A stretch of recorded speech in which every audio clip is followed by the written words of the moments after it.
నుంచుంటానని మాట్లాడతానని అనుకోలేదు. నేను సాధారణ మహిళను, కానీ చిన్న పూరు గుడిసెలో ఉంటున్నాను. ఏంది, మా నాన్నగారు చనిపోయి 4 సంవత్సరాలు అవుతుంది. 3 సంవత్సరాల నుంచి నన్ను స్థలము పొలం గురించి చాలా ఏదిస్తున్నారు, ఇబ్బందులు పెడుతున్నారు. నేను కలెక్టర్ ఆఫీస్కి వెళ్ళాను పోయిన నెల 11వ తారీఖున. అయితే కలెక్టర్ గారికి ఒక అర్జీ ఇచ్చాను. చిన్న పాకాలో ఉంటున్నానయ్యా, నా స్థలం 4 సెంటులున్నర, మరి 3 సెంటులున్నర కూడా తక్కువగా ఉంది. కాబట్టి పోలీసు ప్రొడక్షన్తో నా స్థలం కొలిసి నాకు అప్పచెప్పమని నేను కలెక్టర్ గారికి పెట్టానండి. పెడితే వాళ్ళు ఏమన్నారంటే, అమ్మా నేను వాట్సాప్లో పంపించాను సెక్రటరీ గారికి, నువ్వు వెళ్ళి సెక్రటరీ గారిని కలువు అని అన్నారు. నా ఫోన్ నెంబర్ కూడా వేసాను. నేను వేసిన తర్వాత నేను 1 వారం తర్వాత పంచాయతీ ఆఫీస్కి వెళ్ళానండి. వెళ్ళి సర్వేర్ గారికి ఇచ్చాను. నమస్తే అండి, నేను ఇలా పెట్టుకున్నానంటే, నువ్వు అక్కడికి వెళ్తావేందమ్మా అన్నారు. చాలాసార్లు కొలిసామండి, అది కొలత సరిగా లేదు, ఇప్పుడు కొలిసి నాది అప్పచెప్పమన్నా. అంటే దానికి సంబంధించిన కాగితాలు ఇవ్వమన్నారు. ఈఆర్ఓ గారు అన్నారు, ఇది నీకు ఎక్కడదమ్మా అన్నారు. అదేంటి సార్ అలా అడుగుతారు, మా నాన్నగారు ఇచ్చారు అని చెప్పానండి. చెప్పిన తర్వాత దీనికి సంబంధించిన పేపర్లన్నీ తీసుకురామన్నారు. తీసుకొచ్చి నేను ఈఆర్ఓ గారికి ఇచ్చాను.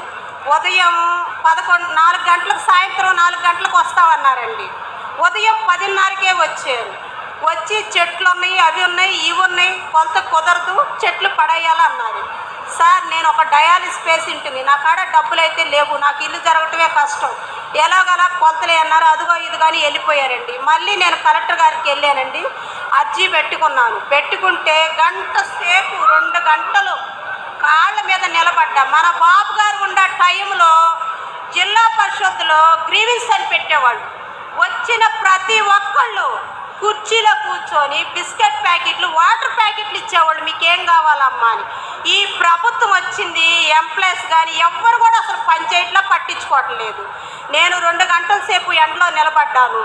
బాగా అసలు మంచినీళ్ళు అవుతున్నాయి, కాళ్ళు నొప్పులుగా ఉన్నాయి. నేను డయాలిసిస్ పేషెంట్ అన్నా కూడా ఎవరు అసలు ఆలకించలేదు. అంతలోకే నా ఎదురుగా వచ్చి మీడియా వాళ్ళు, ఏమ్మా ఏ ఊరు, నిన్ను ఛానల్ నుంచి మేము చూస్తున్నాం కదా అని అడిగారు. అవునయ్యా నేను సమస్య కోసం తిరుగుతున్నాను, స్థలం గురించి అన్నా. జగన్ ప్రభుత్వం ఎలాగుంది అన్నారు. ఎలాగుంటే ఏంటండి, మొండ మోసిన ప్రభుత్వం లాగుంది, ప్రభుత్వం లాగుంది అన్నాను. ఏంటి మరి అలాగే ఉంది కదా. సంక్షేమ పథకాలు అన్నాడు, ఏం పథకాలు ఇస్తున్నారు మనకి? నవరత్నాలు అన్నారు, ఏం నవరత్నాలు ఇస్తున్నారు? 3000 పెన్షన్ అన్నారు, 3 సంవత్సరాలకి 250 పెంచారు. మరి 200 రూపాయల పెన్షన్ 2000 చేసిన మహానుభావుడు మన చంద్రబాబు గారు. ఏంటి మరి ఎంతోమంది అమ్మలకి, తండ్రులకి, అత్తామామకి అన్నం పెట్టలేని పరిస్థితిలో కూడా అన్నా క్యాంటీన్ పెట్టారు. అన్నా క్యాంటీన్ 5 రూపాయలకి వేడివేడిగా అన్నం తినేవాళ్ళు. మరి అన్నా క్యాంటీన్ తీసేశారు కదా. రైతులకి రుణాలు ఇస్తానన్నాడు, ఆ రుణాలు ఏమి ఇవ్వలేదు. నేను పెద్దగా చదువుకోలేదండి, 2 చదివాను, సంతకమే వచ్చింది. కానీ వచ్చిరాని మాటలు చెబుతున్నాను, నన్ను ఏమి అనుకోకండి. నాకు అసలు భయంగా కూడా ఉంది, నేను ఎప్పుడు కూడా ఇలా మాట్లాడతాను అనుకోలేదు. కానీ రైతులు చాలామంది సారా మందు తాగి చనిపోతున్నారు. ఒక రైతు బాగుంటేనే కదా మనం బాగుండేది కదా. ఒక రైతు బాగుంటేనే మనం బాగుంటాం. అలాంటి రైతే చనిపోతే ఇంక మనం ఏమి తింటాం? దిశా చట్టం అన్నారు, ఏడుందండి దిశా చట్టం? స్టేషన్కి వెళ్ళి కేసు పెడితే అసలు వాళ్ళు ఆలకిట్లో పట్టించుకోవట్లా. మొన్న ఎక్కడ దాకా ఎందుకు, ఏదో ఊరిలో రైల్వే స్టేషన్లో భార్యాభర్తలు ఉంటే భార్యను రేప్ చేసి భర్తలు కొట్టే, మరి అప్పుడుందా దిశా చట్టం? మరి గుంటూరులో నల్లపు రమ్య, ఆ అమ్మాయి టిఫిన్ తెస్తానికి వస్తే ఆ అమ్మాయిని కత్తి పెట్టి చంపేశారు. ఆడవాళ్ళు రోడ్డు మీద తిరగాలంటే భయపడుతున్నారు.